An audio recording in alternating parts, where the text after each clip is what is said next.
नमस्कार भारत। नमस्कार साथियों, मैं मुकेश परिहार युद्ध गुरुकुल के यूट्यूब चैनल पर आपका हार्दिक अभिनंदन करता हूं, स्वागत करता हूं, वंदन करता हूं।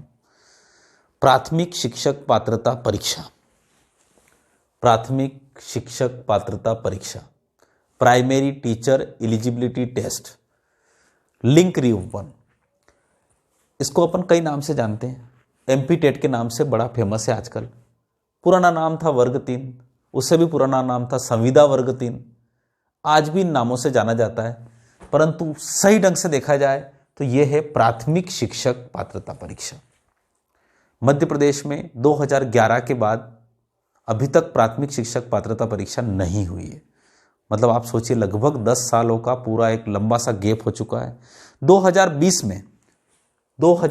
में जनवरी 2020 में इसके लिए पात्रता परीक्षा के लिए आवेदन आमंत्रित हुए थे। पात्रता परीक्षा के आवेदन भर भी लिए गए। लगभग 6.5 लाख लोगों से ज़्यादा का आवेदन है और 25 अप्रैल 2020 को इसकी परीक्षा भी नियत हो गई थी। पर एक काला सा बादल हमारी इस परीक्षा के ऊपर छाया, जिसका नाम है कोरोना। मार्च 2020 में कोरोना का साया इस एग्ज़ाम पे पड़ा और 25 अप्रैल 2020 में इस एग्ज़ाम को निगल गया। और ऐसा निगला कि उसके बाद आज तक उसको छोड़ने का नाम नहीं ले रहा है। मतलब लगभग 2020 पूरा निकल चुका है, 2021 भी लगभग निकल चुका है। दिसंबर का 2 दिसंबर तो हो चुकी है।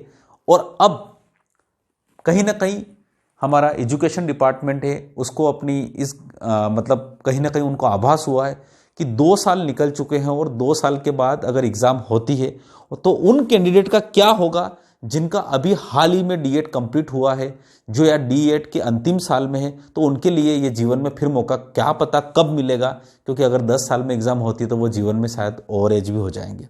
तो उसी की बात को ध्यान रखते हुए, उन जो नए बच्चों के भविष्य को ध्यान रखते हुए इसकी लिंक को फिर से रीओपन किया गया है और केवल उन्हीं लोगों को फॉर्म भरना है। मैं फिर से इस बात को रिपीट करता हूँ कि केवल उन्हीं लोगों को फॉर्म भरना है जिन्होंने अभी अपना डीएड कंप्लीट किया है, या जो डीएड और बीएड के अंतिम साल में है, या उन्होंने अपनी एजुकेशनल क्वालिफिकेशन को अभी कंप्लीट किया है, या फिर जिन्होंने पहले जिस समय अपने डीएड बीएड किया होगा उस समय अगर 18 साल नहीं हुए होंगे तो अब 1 जनवरी 2021 को अगर 18 साल की उम्र पूरी हो गई हो और अपने बीएड के अंतिम साल में हो या डीएड के अंतिम साल में हो या बीएड कंप्लीट हो चुकी है या डीएड कंप्लीट हो चुकी है, वो लोग अब 14 दिसंबर से 28 दिसंबर के बीच में फॉर्म भर सकते हैं। जिन्होंने पहले भर दिया है वो नहीं भरें, जिन्होंने पहले भर दिया वो नहीं भरे, बस केवल एग्जाम की तैयारी करें। क्या करें?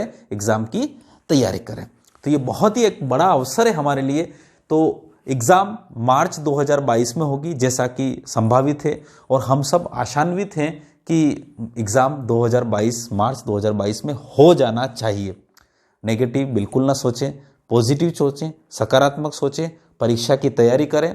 क्योंकि जब ये परीक्षा की तैयारी, अभी आपने देखा है कि माध्यमिक शिक्षक और उच्च माध्यमिक शिक्षक को भी भर्ती रिक्रूटमेंट पूरा हो चुका है। कुछ वेटिंग लिस्ट में है, कुछ और होने हैं। तो मतलब धीरे धीरे प्रोसेस चालू है ना। लगभग 10,000 से ऊपर की पोस्ट भरी जा चुकी है। बस आपकी प्राथमिक शिक्षक पात्रता परीक्षा हो जाए, आपका भी बहुत जल्दी ये रिक्रूटमेंट प्रोसेस पूरा हो जाएगा। सरकार बिल्कुल एकदम इसके पॉजिटिव पक्ष में है। बस अब तैयारी के ऊपर आते हैं।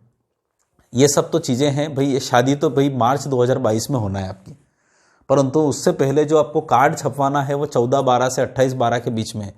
ये काम भी बहुत बड़ा नहीं है। कुछ लोग तो जनवरी 2020 में ही कर चुके हैं और कुछ को अभी 14 से 18 के बीच में करना है। ये सब कोई बड़ी बात नहीं है। सबसे बड़ी बात है तैयारी, क्योंकि बहुत भयंकर कंपटीशन है। अभी आपको पड़ोसी राज्य राजस्थान में रीट एग्ज़ाम हुई थी, लगभग 10 लाख से ऊपर लोगों ने फॉर्म भरा था और वहाँ पे एग्ज़ाम देने गए। अब अपने यहाँ पे भी अगर ये सेकंड बार खुल रहा है तो डेफिनेटली कितने लोग और इसमें साथ जुड़ जाएंगे, हमारे पड़ोसी राज्य के स्टूडेंट्स भी इसमें इंक्लूड हो जाएंगे। कॉम्पिटिशन बड़ा भारी रहेगा, पर उस कॉम्पिटिशन से पूरा निपटने के लिए आपको अपने जीवन में इस प्रकार से आगे बढ़ना पड़ेगा।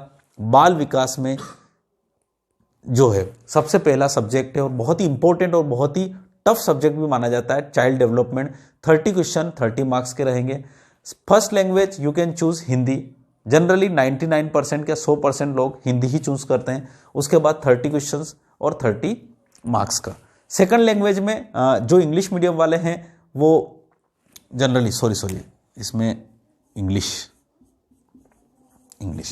और हिंदी हिंदी तो वो चुनेंगे अगर किसी ने फर्स्ट लैंग्वेज को अगर संस्कृत चुन लिया है या इंग्लिश चुन लिया है। देखो, लगभग अपने मध्य प्रदेश, राजस्थान या हिंदी भाषी में 3 ही लैंग्वेज चलती है, हिंदी, संस्कृत और इंग्लिश। अगर किसी ने हिंदी अगर पहला सब्जेक्ट चुन लिया तो इस हिंदी को छोड़ के संस्कृत और इंग्लिश को सेकंड लैंग्वेज ले सकते हैं। संस्कृत अगर चुन लिया है तो हिंदी और इंग्लिश को छोड़ के संस्कृत को छोड़ के दोनों में ले सकते हैं। इस प्रकार से लेते हैं। लगभग 99% के लोग हिंदी लेते हैं और यहाँ पे संस्कृत लेते हैं। जिनका इंग्लिश मीडियम हो यहाँ पे इंग्लिश ले लेते हैं। बस दोनों पहली लैंग्वेज को कोई भी संस्कृत और इंग्लिश नहीं लेता है। और गणित 30 क्वेश्चन 30 नंबर के, और उसके बाद पर्यावरण 30 क्वेश्चन 30 नंबर के। 150 नंबर है।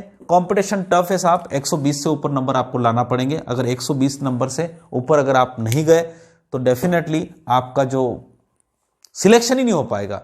दूर पास दूर की तो बहुत बात है, क्योंकि इतना टफ कंपटीशन है।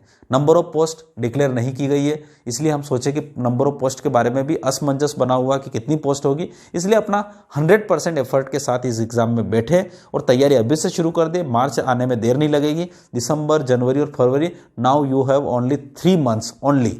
3 महीने गिनती के हैं, अभी निकल जाएंगे। इसलिए रिक्वेस्ट है कि तैयारी शुरू करिए और युद्ध गुरुकुल परिवार के साथ जुड़िए। हमारे YouTube के चैनल में प्लेलिस्ट में जाएंगे हम तो एमपीटेट के नाम से एक फोल्डर बना हुआ है, उसमें मैथ्स के और बाल विकास के अच्छे खासे वीडियो आपको मिल जाएंगे। और भी हम रेगुलर क्लासेस चलाएंगे तो, और ऑफलाइन क्लास हमारी शाम को 6 बजे है।